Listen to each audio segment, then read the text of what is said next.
Tahukah kamu bahwa salah satu fase penting dalam kehidupan Rasulullah justru terjadi jauh dari kota Makkah, bukan di rumah bangsawan, bukan pula di lingkungan para pedagang elit Quraisy, tapi di tengah padang pasir bersama suku Arab Badui.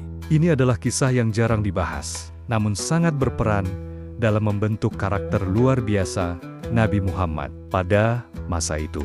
Ada sebuah tradisi mulia di kalangan orang-orang Makkah, yaitu menyerahkan bayi mereka kepada para wanita pedalaman untuk disusui dan dibesarkan. Tujuannya bukan sekadar menjaga kesehatan, tapi juga agar si anak tumbuh dengan udara bersih, hidup keras, dan mempelajari bahasa Arab yang murni, fasih, dan penuh adab. Nabi Muhammad SAW, yang kala itu masih bayi, diserahkan kepada seorang wanita dari Bani Sa'ed, yaitu Halimah As-Sa'diyah, yang berasal dari kalangan Badui.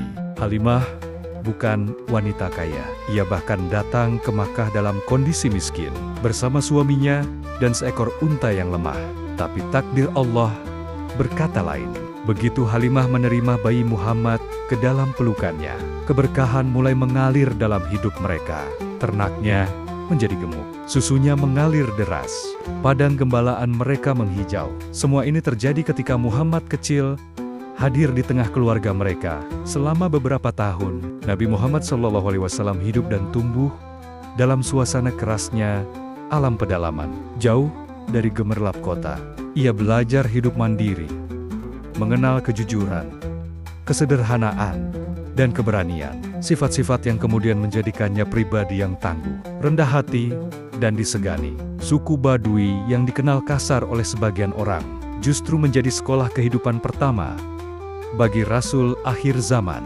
Mereka tak hanya menjadi pengasuh sementara, tapi menjadi bagian dari rencana ilahi dalam membentuk pribadi pemimpin umat. Dan ketika waktunya tiba, Muhammad kecil dikembalikan ke ibunya, Aminah, dengan tubuh yang sehat, akhlak yang mulia, dan hati yang mulai ditempa oleh nilai-nilai ketauhidan. Inilah bukti bahwa Allah Subhanahu wa Ta'ala mempersiapkan Rasulnya bukan lewat kemewahan dunia, tetapi melalui tangan-tangan sederhana dari suku yang hidup bersahaja, namun penuh dengan hikmah dan kebaikan. Semoga kisah ini mengingatkan kita bahwa siapapun bisa berperan dalam sejarah besar, bahkan dari tengah padang pasir, bahkan oleh mereka yang tak pernah dicatat dunia.